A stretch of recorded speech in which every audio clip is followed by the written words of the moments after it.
মুখ্যমন্ত্রী পেলেন, রাজ্য নতুন মুখ্যমন্ত্রী পেলেন। মন্ত্রিসভা কবে নাগাদ গঠন হতে পারে? মুখ্যমন্ত্রী প্রেরোগেটিভ, নতুন মুখকে আমরা পেতে পারি মন্ত্রিসভায়? 100% মুখ্যমন্ত্রী প্রেরোগেটিভ। আচ্ছা, এবং যারা আইনমন্ত্রী এসেছেন দিল্লি থেকে ওনারা বলতে পারবেন।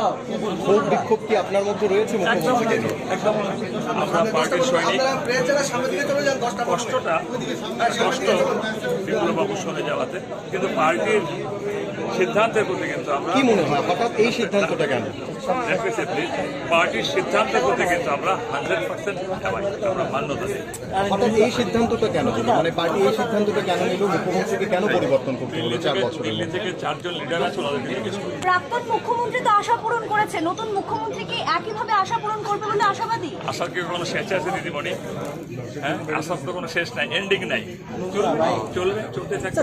দেশে নির্বাচনে কোনো প্রভাব ফেলবে না? না না না, আরে 50টা আসন নিয়ে বিজেপি ক্ষমতা আসবে, নাথিং টু বি ওরিড।